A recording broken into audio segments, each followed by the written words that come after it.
Hello বন্ধুরা, তো কি ভাবছো কোথায় যাচ্ছি? একটু কালকে বিকেলে আমি একটু হাঁটতে বেরিয়েছিলাম। ভাবলাম যাই একটু পুরনো কিছু মানুষের সাথে দেখা করে আসি। তো গিয়ে দেখলাম শ্বেতবাবু তখনও আসেনি, সবে এসে দোকান খুলছে। তো যাই হোক, দোকান খুললো, আমরা দুজনে দোকানে ঢুকলাম। ও তারপরে দেখি কি চারিদিকে অগোছালো। ও আমাকে বলছে, মৌ তুই একটু বস। হ্যাঁ, আমার বাড়ির নাম মৌ, তাই ও আমাকে বলছে যে মৌ তুই একটু বস, আমি একটু গুছিয়ে নিই। তার গোছাতে গোছাতে তখন দোকানে চলে এসেছিলো একটা কাস্টমার, একটা গিফট নিতে। তা সে কাস্টমারকে সে গিফটের এগুলো সব দেখাচ্ছিল।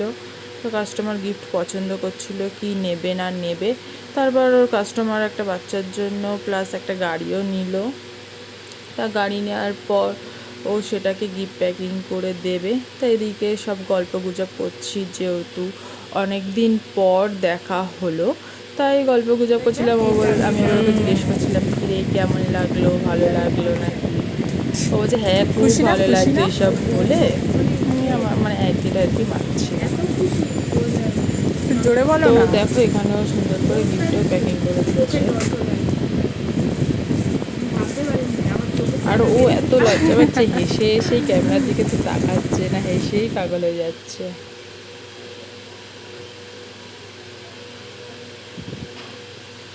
তো এইভাবেই চললো সেদিনকার বিকেল বেলাটা। আর আমারও একটু ভালো লাগলো, ঘুরে টুরে আসলাম।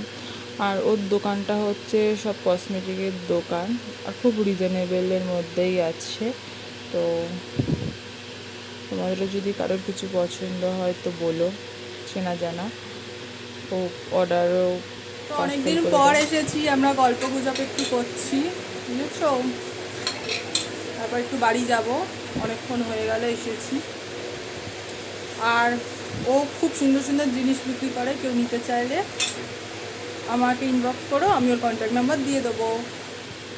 তো আজকের জন্য ভিডিও এইটুকুনি। ভিডিওটা ভালো লাগলে লাইক কমেন্ট করে দিও। টাটা, দেখাবে নেক্সট ভিডিও।